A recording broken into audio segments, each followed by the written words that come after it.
Hello बच्चों, चलिए प्रश्न को पढ़ते हैं। इसमें लिखा चालक सहित एक स्कूटर का द्रव्यमान 150 किलोग्राम है और वह 30 मीटर त्रिज्या वाले वृत्ताकार मोड़ पर 36 किलोमीटर प्रति घंटा की चाल से जा रहा है। तो स्कूटर पर कितना क्षैतिज बल लग रहा है और यह बल किसके द्वारा लगाया जा रहा है बच्चों, ये हमें बताना है।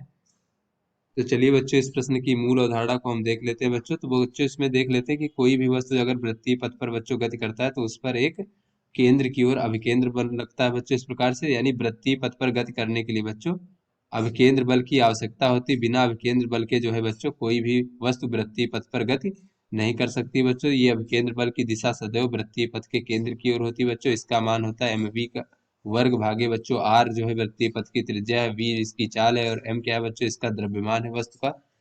तो चलिए बच्चों अपने प्रश्न को हल करते हैं। तो यहाँ पर बच्चों कहा जा रहा है कि स्कूटर सहित जो है चालक सहित स्कूटर का द्रव्यमान यानी एम का मान 150 किलोग्राम दिया गया है बच्चों। और वह 30 मीटर त्रिज्या वाले वृत्ताकार मोड़ पर, यानी त्रिज्या का मान बच्चों 30 मीटर दिया गया है और चाल दिया गया है बच्चों 36 किलोमीटर प्रति घंटा। तो बच्चों इसको अगर हम मीटर पर सेकंड में परिवर्तित करें तो 36 गुणे 1000 मीटर भागे बच्चों 3600 सेकंड हो जाएगा। तो इस प्रकार से बच्चों 10 मीटर प्रति सेकंड इसकी बच्चों चाल हमें प्राप्त हो जाएगी।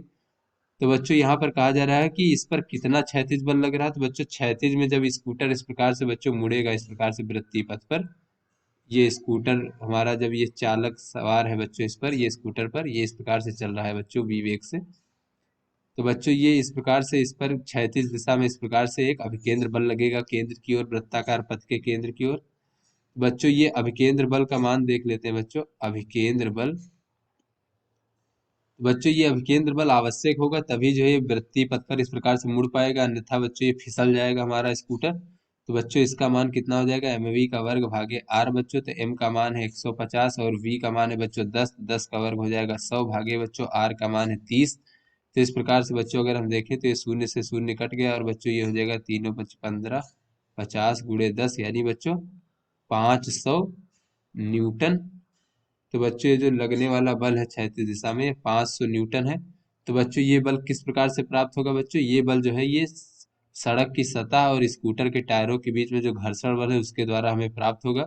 अगर बच्चों ये घर्षण बल ना हो तो ये बच्चों हमें अभिकेंद्र बल नहीं प्राप्त होगा और ये हमारा स्कूटर इस प्रकार से फिसलने लगेगा बच्चों और ये वृत्तीय पथ पर गति नहीं कर पाएगा। तो यहाँ पर देख लेते हैं, यह अभिकेंद्र बल सड़क और टायरों के बीच घर्षण बल से प्राप्त होता है।